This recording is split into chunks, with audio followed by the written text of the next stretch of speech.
Hello there, it's Charlie. Welcome to level 4 of the Complete Beginners online guitar course. This time we're having a little look at the dominant 7th chord. So the dominant 7th chord you can often see written with just a 7 after it. Well, I'll play you one. Sounds like that. Okay, so it's a major chord, but we're adding what we call the flat 7 degree of the scale. Okay, now that might not mean a lot at the moment, but it hopefully will make a bit more sense later on. But try and think of it like this: we're just adding a note to the chord. Okay, essentially that's all that's going on. So we're going to take our like C chord, and we're just going to add one note to it.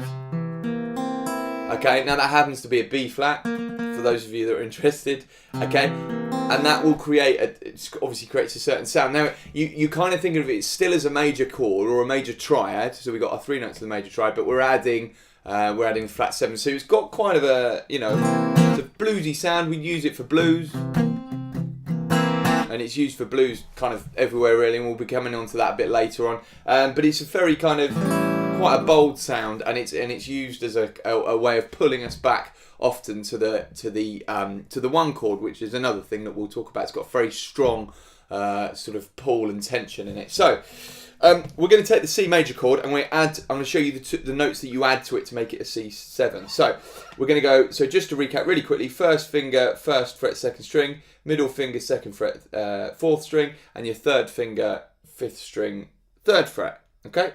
Your little finger is going to jump underneath on to the 3rd fret of the 3rd string. Okay, so it's actually stopping the string from being an open string. It's coming in there.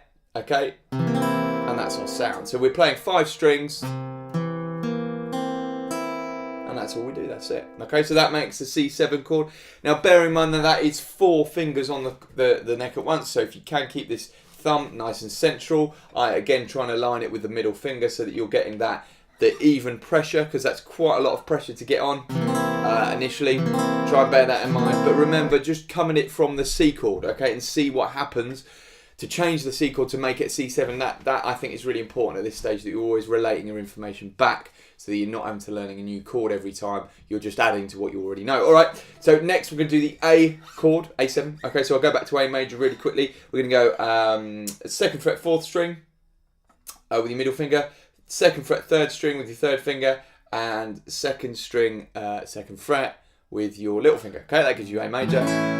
So we've got 5 strings. Now we're going to change that to an A7. All we do to the A7, a similar thing as well. We're actually taking a note away, but it's a note that already exists, if you see what I mean. So in this A major chord, just to give you the notes, we've got A, E, A, C sharp and E.